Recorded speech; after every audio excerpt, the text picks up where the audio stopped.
That night, the birthing room at the animal rescue shelter fell into a silence so thick it felt like drowning. The German shepherd named Bella lay trembling on an old blanket, her belly swollen in a way that looked wrong. Dr. Michael Ross had worked as a veterinarian for 23 years, had delivered thousands of animals into this world, but when the first creature slipped out, he froze solid. That was not a puppy. His hands began to shake. The surgical light beamed down on the tiny being squirming weakly, its fur pattern strange, and its eyes completely unlike any dog breed he had ever seen. Michael swallowed hard, his throat dry as bone, a cold sensation crawling up his spine, as he realized he had just witnessed something impossible and extremely dangerous. But that was only the first one. And what happened next would change everything. Before we continue, hit like and subscribe. Drop your country in the comments. I love seeing where our stories reach. Riverside Animal Rescue sat on the outskirts of Portland, the last refuge for abandoned animals with nowhere else to go. Rachel Morgan, a 32-year-old shelter manager, ran the place with a team of 4 volunteers and a budget stretched so thin it barely covered the basics. Last November, on a night when rain hammered down without mercy, Bella was found wandering near the state park forest. She was a German shepherd, female, around 3 years old, with no identification chip. The strange thing was Bella never barked, never growled, only stared at people with amber eyes full of terror. Scars lined her ribs, small and precise, like needle marks. Rachel took her in, hoping someone would come forward to claim her, but no one ever did. 2 months later, Bella's stomach began to swell. An ultrasound confirmed it. Pregnant. Rachel felt confused because Bella had never been near a male dog since arriving at the shelter. Dr. Michael Ross was called in to examine her. He used to work at a large veterinary clinic downtown, but retired early and now volunteered at rescue shelters like this one. The first time Michael examined Bella, something felt off. The fetal heartbeats were too fast, double the normal rate. The sizes were uneven, and Bella kept avoiding his eyes, as if hiding some terrible secret that lived inside her. Could be unusual, Michael told Rachel, but unease coiled in his chest like barbed wire. He decided to stay at the shelter the night Bella gave birth to make sure everything went safely. That decision would change his life. In the days leading up to the birth, Michael ran tests, checked Bella's vitals twice a day, monitored the movements in her belly. Every time his hands pressed against her swollen stomach, he felt something that did not match what he knew about dogs. The movements were too aggressive, too sharp, like claws scraping from the inside. What he was about to witness would force him to question everything he had ever believed. During the final week before the birth, Bella changed completely. The dog refused to eat regular food, only drank water and ate raw greens, behavior that made no sense for a carnivore. Every night, Bella howled in a pattern that sounded wrong, not like a dog at all, more like the call of some wild animal that belonged in forests, not shelters. Tyler, a 19-year-old volunteer, took care of Bella more than anyone else. He told Rachel one morning, his voice tight with worry, "Last night, I saw her standing at the window, staring at the moon right at midnight. Her eyes were glowing weird. I got scared." Rachel pulled up the security camera footage. The video showed Bella doing things that made her skin crawl. The dog dug violently into the dirt in the backyard, creating a deep hole, then lay down inside it, as if preparing for some ancient ritual. The most disturbing part came when Bella kept sniffing the air, turning her head toward the distant forest, like she was waiting for someone. Michael was called back again. He measured Bella's body temperature, 103.1 degrees Fahrenheit, a full degree higher than normal. Heart rate, 180 beats per minute, 1.5 times the average. When he touched her belly, he felt powerful movements inside, not the gentle kicks of normal puppies. but something that felt like punching, like scratching. "I think we should transfer her to a larger veterinary hospital," Michael said, his voice shaking slightly. "Something is very wrong here." But that night, before they could make arrangements, Bella let out a long, painful moan. Labor began, a full week earlier than expected, and outside, from somewhere deep in the forest, a howl answered back, wild and primal, raising every hair on Michael's arms. Rachel and Michael exchanged worried glances. Something was approaching. Tyler locked all the doors, his hands shaking as he gripped a flashlight. The full moon shone bright through the windows, painting the room in strange silver light. Bella lay curled up, soaked in sweat, her amber eyes now glowing with an intense yellow fire. The first contraction tore through the silence of the night, but even Michael, who had witnessed thousands of births, could not prepare himself for what was about to emerge. His medical knowledge, his decades of experience, all of it meant nothing in the face of what he was about to see. Because nature had rules, and something in this room was about to break every single one of them. 2 in the morning, Bella screamed, a sound filled with agony. Michael pulled on sterile gloves, knelt beside the dog, his knees pressing into the cold floor.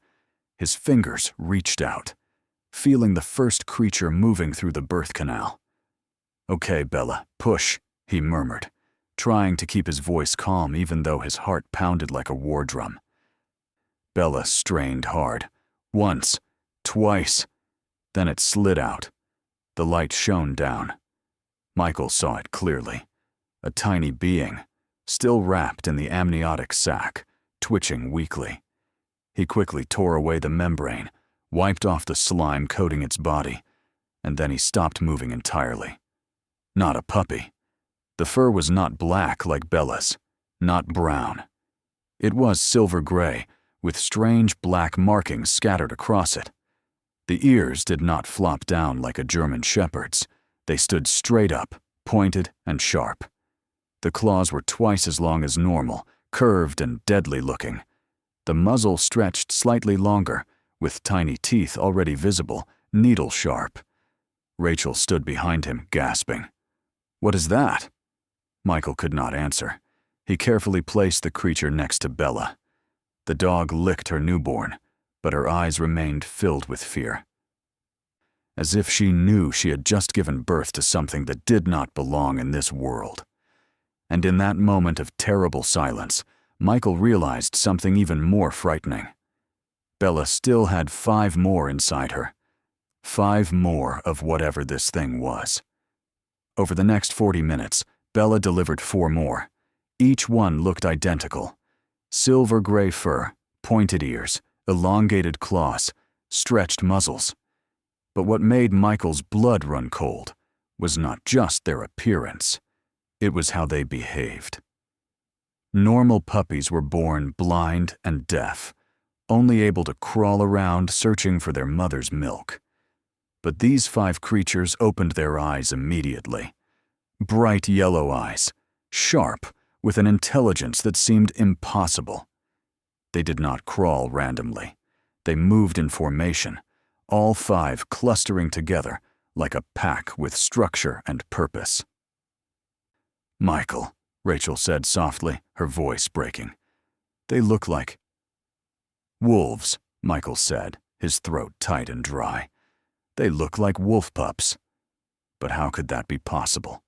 Wolves and dogs shared the same family, but crossbreeding was extremely rare. And Bella, a shelter dog kept behind locked gates, how could she have mated with a wolf? More than that, these 5 were not ordinary hybrids. Their features looked too pure, too deliberate. Tyler pulled out his phone to take a picture, but Michael grabbed it from his hand. "No, don't take photos. Don't tell anyone about this." "Why not?" Tyler looked confused. Michael stared down at the 5 creatures nursing from Bella, who licked them with eyes full of infinite sadness. And he remembered something, the needle scars on Bella's body, her bizarre behavior. her mysterious appearance at the shelter. "I think Bella is not a normal dog," Michael said slowly, each word heavy. "I think she used to be part of an experiment. And if that was true, the people who experimented on Bella, where were they now? What would they do if they found out she had given birth? Because experiments like this did not happen by accident." Dawn broke, pale light filtering through the windows. Michael had not slept even 1 second. He sat watching the 5 creatures, now stronger, moving with agility far beyond normal newborn puppies. Rachel made coffee, her hand shaking as she poured. "What do we do now?" Michael opened his laptop, searching through every document he could find about dog-wolf hybrids. Nothing matched this situation. He called an old colleague, Dr. Patricia Hayes, a genetic specialist at the university. "Patricia, I need to ask you something strange," Michael said quietly into the phone. "If someone wanted to create a special hybrid between dogs and wolves, what would they need?" "Why are you asking that?" Patricia sounded suspicious. "Just a theory." Patricia went silent for a moment. "Theoretically, you would need gene editing technology, artificial insemination, and an absolutely controlled environment. But Michael, that's illegal with wild animals. If someone is doing that, it's a serious crime." Michael hung up, his heart pounding harder. He examined Bella more carefully. Beyond the needle scars, he discovered a small chip embedded under the skin of her neck, but it was not a normal identification chip. This one was thicker, more complex. Michael used a scanner, but it could not read any information. The chip had probably been encrypted or disabled. "Someone implanted this chip in Bella," Michael told Rachel, "and they were tracking her." Tyler searched through the shelter records. "Rachel, I found this." He pulled out the initial report from when Bella was discovered. Location: near State Park Forest, 15 kilometers away. The person who found her, an anonymous hiker who called it in, then disappeared. Michael immediately searched Google Maps. State Park Forest. On the other side of the woods sat an abandoned industrial area. But when he zoomed in on the satellite view, he noticed something unusual. A large building, surrounded by high fencing, with no name marked on the map. "What is this?" Michael pointed at the screen. Rachel leaned in closer. "I don't know. But it looks like some kind of laboratory." Right at that moment, Bella stood up, her nose sniffing the air rapidly, her body going rigid. The 5 pups stopped nursing, all turning their heads in one direction, north, toward the forest. And then, far away in the woods, a flock of birds suddenly burst into the sky like something had frightened them into flight. Michael felt ice spread through his veins. He looked at Rachel, then at Tyler, then down at Bella and her 5 impossible offspring. Everything connected now. The scars, the chip, the strange pregnancy, the abandoned laboratory in the forest. Bella had escaped from that place, and whoever ran that facility wanted her back. But they did not just want Bella. They wanted the 5 creatures she had just brought into the world, because these were not accidents of nature. These were results, products, the next generation of whatever horrifying experiment had created Bella in the first place, and judging by the way those birds scattered in terror, the hunters were close. Michael made a decision. He had to find the truth. But before he could even finish forming a plan, Tyler's phone rang. The young man looked at the screen, his face draining of color. "Michael, there's a black sedan that just pulled up outside. 2 men in suits got out.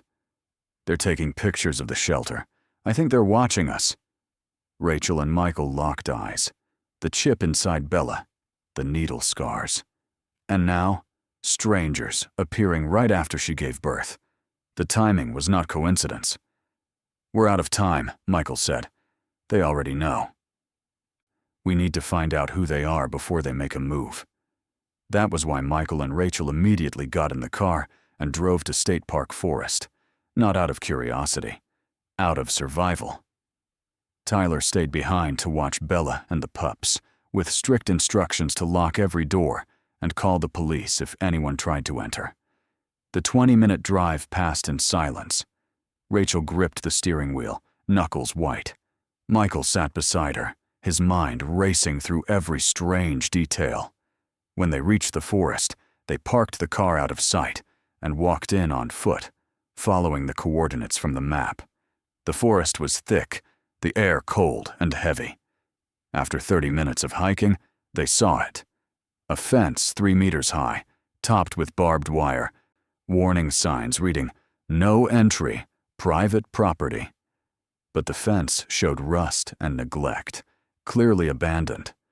Michael and Rachel found a gap and squeezed through. Inside stood a concrete building painted gray. The windows were boarded up, no signs. They approached carefully, hearts hammering in their chests. The back entrance hung broken on rusted hinges. Michael pushed gently. The door creaked open. Inside, darkness swallowed everything, the air thick with mold and chemical stench. They turned on their flashlights. A long hallway stretched ahead. Rooms with thick glass doors lined both sides. Michael shined his light into one room. Metal cages, medical equipment, a surgical table covered in rust. On the wall, a faded chart. Specimen G7, Trial 14. Failed. Specimen, Rachel said quietly. They called the animals specimens? The next room held metal beds with restraint straps, automatic injection machines. Michael felt nausea rising. At the end of the hallway, a small office, papers scattered across the floor. Michael searched through them, finding documents that survived the decay, damp but still readable. Project Genesis Lupus. Objective: create a canine breed with wolf instincts, wolf strength, but still able to be controlled. Method: gene editing, artificial breeding, embryo implantation. Status: operations ceased following incident in 2023. Michael turned the page. A list appeared. Specimen G1 died after 3 days. Specimen G2 died after 1 week. Specimen G3 attacked staff, terminated. The list continued down. Each line, a life ended. Until the last one. Specimen G12 survived. Currently pregnant with F1 generation. G12, Michael breathed out. Bella is G12. Rachel picked up another report, hands shaking as she read aloud. Specimen G12 shows results beyond expectations. She survived the gene editing process and demonstrated the ability to carry natural pregnancy. The F1 generation may represent a complete breakthrough in genetic purity. However, she has shown violent resistance to testing protocols. Decision: continue monitoring until birth. After delivery, terminate both mother and offspring. Extract DNA samples for continued research. Terminate, Rachel's voice broke. They were going to kill Bella and the pups. Michael felt rage burning in his chest, but then he saw the final line. November 15th, 2023. Specimen G12 escaped during the storm. All personnel evacuated. Project shut down under emergency orders. All evidence must be destroyed. If G12 is located, report immediately to... The rest was torn away. Michael understood now. Bella had escaped during a storm, wandered through the forest, and was found by a stranger. She was pregnant, carrying the first completely pure generation of Project Genesis Lupus, but nobody knew. Nobody, until she gave birth. Rachel looked at Michael. So the people who ran this project, they're still tracking Bella. At that exact moment, Michael's phone buzzed. A text message from Tyler. Black car just stopped at the shelter gate. 2 men in dark clothes getting out. They're asking about the German Shepherd. I'm scared. What do I do? Michael's blood turned to ice. They had found Bella. And now they were coming to finish what they failed to do 2 years ago. Erase all evidence. Destroy the mother. Kill the pups. Bury the entire project so deep, no one would ever know it existed. Michael and Rachel ran back through the forest, branches whipping their faces, lungs burning. They had to get back to the shelter before those men got inside. Because if Tyler opened that door, if those men reached Bella and her pups, there would be nothing left to save. Michael and Rachel burst through the shelter door, breathless and sweating. Tyler stood in the hallway, face pale, phone clutched in his shaking hand. "They left," Tyler said quickly. "But they said they'll be back, with paperwork, with authority. They said Bella might be carrying a contagious disease, and the shelter could be shut down if we don't cooperate." "That's a lie," Michael said, his voice hard. "They're not from animal control. They're from the project that created Bella." Rachel paced back and forth, her mind racing. "We need to decide right now. Do we keep the pups here, or do we move them somewhere safe?" "Move them where?" Tyler asked. "We don't know where to hide them safely." Michael walked to the room where Bella lay with her 5 offspring. The dog looked up at him, eyes filled with something beyond animal fear. She knew. She understood that danger was circling closer. The pups nursed quietly, unaware that their existence was a threat to powerful people who wanted them erased. "I'm calling the police," Rachel said, reaching for her phone. "And tell them what?" Michael stopped her. "That a German Shepherd gave birth to wolf hybrids? That we found an illegal lab in the forest? They'll think we're insane. And even if they believe us, by the time they investigate, those men will come back with fake credentials and take Bella legally." "So what do we do?" Rachel's voice rose with frustration. Tyler spoke up quietly. "We could take them to the news, expose the whole thing." "That takes time," Michael said. "We don't have time." A heavy silence fell over the room. Outside, the sun climbed higher, morning light spilling through the windows. Somewhere out there, the men from Genesis Lupus were regrouping, planning their next move. And Michael knew how organizations like that operated. They had money, they had lawyers, they had people in positions of power who owed them favors. Bella suddenly stood up, her ears pricking forward. A low growl rumbled in her throat. The 5 pups stopped nursing, all of them turning their heads toward the front of the shelter. Michael heard it then. A car engine, tires crunching on gravel. Rachel ran to the window, pulled back the curtain slightly. "It's them. 2 more cars this time. 4 men total." Tyler's hand started shaking. "What do we do?" Michael looked at Bella, then at the 5 impossible creatures she had brought into this world. He had spent his entire career following rules, trusting systems, believing that doing the right thing meant working within the law. But the law had not protected Bella. Sometimes the right thing meant breaking every rule. "Rachel, take Bella and the pups out the back door," Michael said, his voice steady and cold. "Tyler, go with them." "I'll handle this." Everyone froze. The growl came from the backyard, powerful, wild, threatening. The 4 men stopped at the front door. One of them spoke quietly into an earpiece. "Confirmed. Alpha subject has appeared." Tyler did not understand what was happening, but Bella understood. She lifted her head and released a long howl, the cry of a female wolf calling for her mate. And from the shadows of the backyard, a massive black shape stepped forward.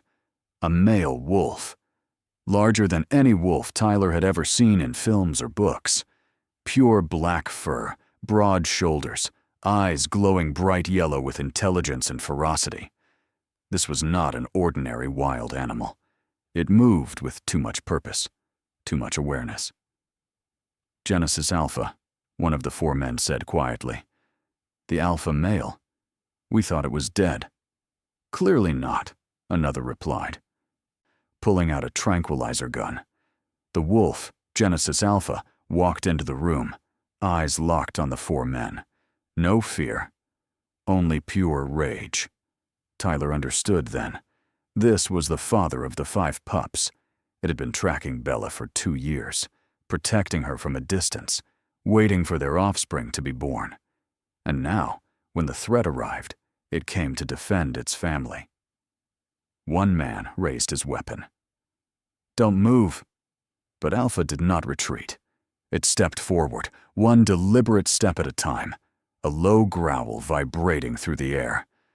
That was when Michael and Rachel burst back through the front entrance. Michael saw the scene immediately. 4 armed strangers, Tyler standing frozen, Bella with her 5 pups, and a massive wolf confronting everyone.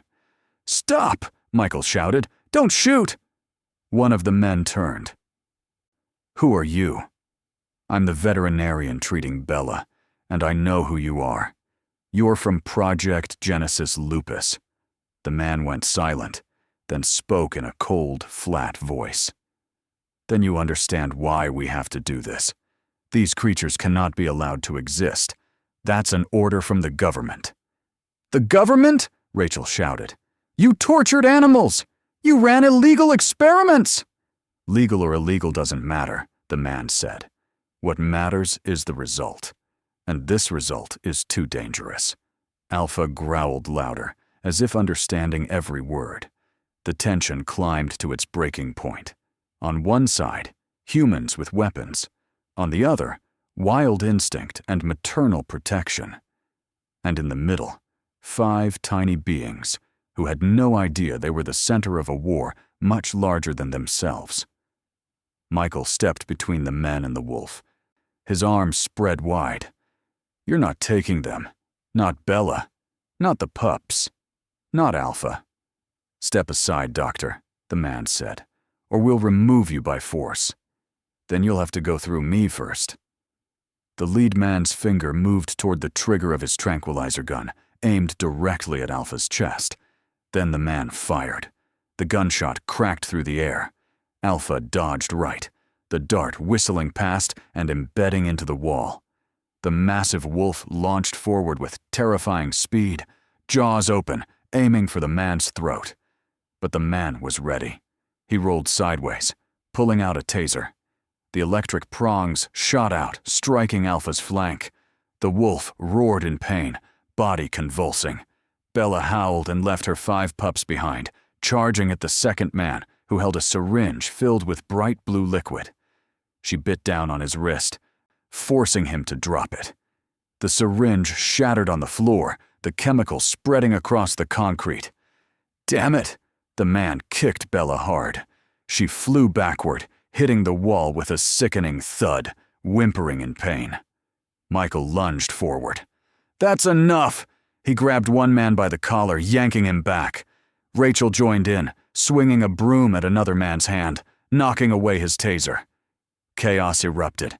Tyler scooped up the 5 pups, 2 in his arms, 3 tucked against his chest, and ran toward the back exit. The creatures squeaked in fear, their tiny claws digging into his shirt. Tyler did not stop. He had to get them somewhere safe. Inside, Alpha recovered from the electric shock. The wolf charged again, faster and more vicious this time. It tackled the lead man to the ground, massive paws pinning him down. Fangs inches from his jugular. "Shoot it! Shoot it now!" the man screamed. The second man aimed his tranquilizer rifle at Alpha, but Rachel had already rushed from behind, shoving his arm hard. The dart fired wild, sailing through the open window. "You can't kill them," Rachel cried. "They have a right to live." The man shoved Rachel down. "You don't understand. If they live, they'll breed. They'll spread. They'll destroy the ecosystem." "Then we'll keep them safe," Michael yelled back. "We won't let them escape." "No one can control them," the man said coldly. He pulled another device from his pocket, a small remote control with a red button. "What is that?" Michael felt fear spike through him. "The chip in G12's body," the man said. "It's not just for tracking, it's for termination." He pressed the button. Immediately, Bella screamed, a sound no dog should be able to make. She collapsed to the floor, convulsing violently, foam forming at her mouth. The chip inside her body sent out powerful electric pulses, attacking her nervous system directly. "Bella!" Michael dropped to his knees beside her, trying to hold her still. Alpha turned away from his victim, saw Bella suffering, and ran to her side. The wolf licked her face, whining desperately. The lead man stood up, retrieving his weapon. "It ends now." He aimed at both Bella and Alpha, one shot that could take them both down. Then a flash of white and gray burst through the doorway. One of the 5 pups, the smallest one, had escaped from Tyler's arms and run back to save its mother. The tiny creature launched itself at the man's leg, sinking its needle-sharp teeth deep into his calf. The man screamed. The gun went off, the dart shooting wildly into the ceiling. The tiny pup, barely 1 day old, clamped its teeth into the man's leg, its small fangs piercing through fabric and skin. The man shouted in pain, the tranquilizer dart firing off target. Alpha took the opening. The wolf slammed into the man, knocking him to the ground. The weapon fell away, sliding across the floor. Alpha stood over the enemy, growling with deadly intent, but did not bite. It simply held him there, refusing to let him move. The second man pulled out his phone. "Backup! We need backup at Riverside immediately!" Michael knew what that meant. More people were coming. If the backup team arrived, everything would end. "We have to go now," Michael shouted. He lifted Bella, who was still shaking from the chip's electric torture. Rachel grabbed the 4 remaining pups. Tyler held the 5th one, the brave little creature that had attacked to save its mother. "But where?" Rachel asked. "The forest." Michael pointed towards State Park. "That's Alpha's home.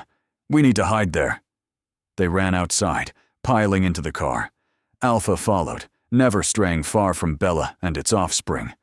The second man tried to chase them, but Alpha turned back, releasing one threatening growl that froze the man in his tracks. The car tore down the road, gravel spraying behind the tires.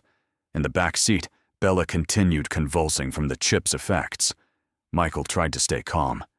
"I have to remove the chip. If I don't, they'll keep torturing her." "But how?" Rachel gripped the steering wheel, her eyes red and wet. "I'll have to cut it out," Michael said, "as soon as we're safe." They drove deep into the forest, following a narrow trail. Alpha ran beside the vehicle, leading the way. Eventually, they reached a point where the car could go no further. They got out, carrying Bella and the 5 pups, running on foot deeper into the woods. Rain began to fall, light and cold. Tyler held the small pup close to his chest, trying to keep it warm. Rachel cradled the other 4, her jacket soaked, but her grip never loosening.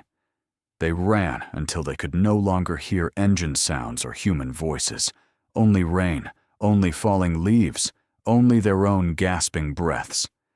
Alpha stopped in front of a small cave hidden among thick bushes. The wolf looked back at them, as if inviting them to take shelter. They crawled inside. It was dry, a bit cramped, but enough space for everyone. Michael laid Bella down gently, checking her vitals. She was still breathing, but weak. The chip remained inside her body, and at any moment the men could activate it again. "We're out of time," Michael said. He opened the emergency medical kit he had grabbed, pulling out a small, sterilized blade. "I have to operate right now." Rachel took his hand. "Are you sure?" "No," Michael answered honestly. "But if I don't do this, she dies." And as he made the first incision into Bella's skin, from far away in the forest, the sound of barking dogs and human voices echoed through the trees. Outside the cave, the sounds of tracking dogs grew louder, footsteps crunching on dead leaves, radio static crackling through the rain. They were getting closer. Michael's hands shook, but he could not stop now. He cut carefully into Bella's skin, searching for the chip's location. Blood welled up. Bella whimpered softly, but did not move, as if she understood this was the only way. Alpha lay beside her, licking her face gently, offering comfort. The 5 pups huddled together, silent in a way that felt unnatural, as if they knew any sound could give away their position. Michael felt the chip under his fingers, a small, hard object beneath the skin. He used medical tweezers, gripping it carefully, pulling slowly. "Almost there," he said under his breath. Outside, the footsteps stopped right in front of the bushes hiding the cave entrance. A voice spoke. "GPS shows the chip signal. It's somewhere around here." "Maybe they buried it to throw us off," another voice replied. "Impossible. The chip is still transmitting biological signs. The animal is alive." Rachel squeezed Tyler's hand, forcing herself not to breathe too loudly. Tyler held the tiny pup against his chest, praying silently. Michael finally extracted the chip, a small, metallic object, covered in blood. He quickly bandaged Bella's wound, then crawled toward the back of the cave where a narrow crack led outside. He reached through, throwing the chip as hard as he could. The chip sailed through the air, landing in a stream 50 meters away. A soft splash. "Over there!" someone shouted. Running footsteps headed toward the stream. Michael crawled back inside, exhaling in relief. But Bella did not wake up. She lay motionless, her breathing shallow and rapid, her blood pressure dropping fast. Too much blood loss. "Bella." Michael touched her neck, feeling her pulse growing weaker. "Don't die. You still have to raise them." The 5 pups crawled closer to their mother, sniffing her scent, as if trying to understand. Alpha rested his head on Bella's chest, releasing a soft, mournful whine, the sound of a mate losing his partner. Rachel began to cry. Tyler lowered his head, unable to watch. And in that quiet moment, Bella opened her eyes one last time. Her amber eyes, now fading, looked at Alpha first, then down at her 5 offspring. She licked each one gently, the gesture weak but full of love. Then she looked at Michael. And in that gaze, Michael saw gratitude. "Thank you for protecting my children. Thank you for helping me escape. Thank you for giving me the chance to be a real mother." Bella released her final breath. Silence. Alpha lifted his head and howled, a long, agonizing cry of loss and grief, the kind of pain that could never be healed. The 5 tiny pups called out, not understanding why their mother had stopped moving. And Michael, a man who had witnessed countless deaths in his career, cried for the first time like a child. His shoulders shook, his vision blurred. But from outside, the voices returned. "We didn't find the chip. They're hiding somewhere nearby. Search the entire area." The hunt was not over. Alpha stood up. The wolf looked down at the 5 pups huddled around their dead mother, then looked at Michael. In those yellow eyes, Michael saw a decision being made. Alpha released one short howl, sharp and determined. Then he turned and ran out of the cave. "Alpha, no!" Rachel said urgently. But Alpha did not come back. The wolf burst into the open, appearing directly in front of the hunting party. The tracking dogs barked viciously. Flashlight beams swung toward him. Gunshots cracked through the air. "There! The alpha male!" Alpha ran, not to escape, but to lead them away. The wolf sprinted in the opposite direction from the cave, pulling the entire search team after him. Michael understood immediately. Alpha was sacrificing himself to protect his children. "We have to leave now," Michael said, his voice choking. He gathered the 5 pups carefully. Rachel and Tyler helped, wrapping them in their jackets to keep them warm. They crawled out of the cave, moving in the opposite direction. Gunfire echoed in the distance. Alpha's growls rang out through the forest. The wolf was fighting alone against an entire team. "We can't leave him," Tyler protested. "If we go back, his sacrifice means nothing," Michael said. "We have to save the pups. That's what Bella wanted. That's what Alpha wants." They ran through the forest, holding the 5 creatures close. Rain continued falling. But they did not stop. They ran until they reached the main road, flagged down a taxi passing by. The driver stared at them strangely, taking in their muddy clothes, exhausted faces, and the 5 strange animals they carried. "We need to get to the University Veterinary Hospital," Michael said, "as fast as you can." On the drive back, Michael looked toward the forest one last time. The gunfire had stopped. No more howling. Alpha had fallen. But the 5 pups, Bella and Alpha's legacy, were still alive. They lay in warm arms, hearts beating strong, unaware they had lost both mother and father in a single night. Michael looked down at them and made a silent promise. "I will protect you, even if I have to face the entire world." But when they arrived at the hospital, a text message appeared on Michael's phone from an unknown number. "We know where you are. Return the specimens, or you will be charged with theft of government property." Michael stared at the screen. Theft of government property. They were calling these living beings property. Objects. Things to be owned and destroyed. He deleted the message. Then he called Dr. Patricia Hayes, the genetic specialist. It was time to expose everything. Time to fight back not with violence, but with truth. Because the only way to protect these 5 creatures was to make sure the entire world knew what Genesis lupus had done. 3 months later, Michael sat in a law office, facing representatives from the Genesis organization. But this time, he was not alone. Dr. Patricia Hayes sat beside him. The genetic expert who had helped analyze the DNA of the 5 pups and created scientific evidence proving the illegal nature of the project. And on the table lay a complete file. Documents from the abandoned laboratory, evidence of animal torture, the identities of those in charge. Michael had sent everything to the press. The story exploded. Public outrage swept the nation. The government was forced to investigate. Project Genesis Lupus was exposed completely. The people running it were arrested. And the 5 pups, now 3 months old, growing fast and healthy, were officially recognized as a protected genetic legacy. The court issued its ruling. The 5 creatures would not be terminated. Instead, they would be raised in a special conservation facility under the supervision of Michael and Rachel. Riverside Animal Rescue received government funding and was upgraded into the Genesis Animal Protection Center.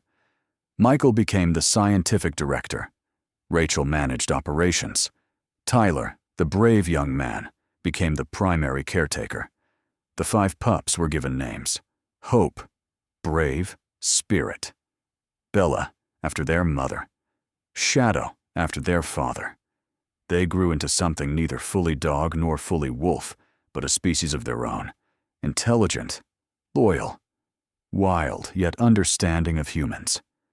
Every day, Michael sat beside their enclosure, watching them play, and he thought of Bella, the mother who sacrificed her life to protect her children. One afternoon, Michael stood before a small grave in the forest, the place where they had buried Bella. Beside it was a stone marker engraved with words: Bella and Shadow, forever wild, forever free. He placed flowers down. Your children are safe. I kept my promise. And the forest wind blew through the trees as if Bella and Shadow were answering. Rachel walked up beside him, placing a hand on his shoulder. You did it. We did it, Michael corrected her. All of us. Far away, at the protection center, the 5 young creatures howled together, a harmony of survival, of hope, of life that persisted despite all odds. And Michael smiled, a sad but warm smile, because he knew this story, though filled with pain, had ended the right way. But in the deep forest, a lone wolf stood on a distant mountain peak, looking toward the protection center. Black fur, yellow eyes, a scar running along its flank. Shadow was still alive, and he would always watch over his children from afar. Bella's story reminds us that every life, no matter how it began, deserves to live, to be loved, to be protected. And sometimes The bond between parent and child, whether human or animal, is stronger than any science, any power, any force in the world. Remember Bella. Remember Shadow. Remember that love never dies.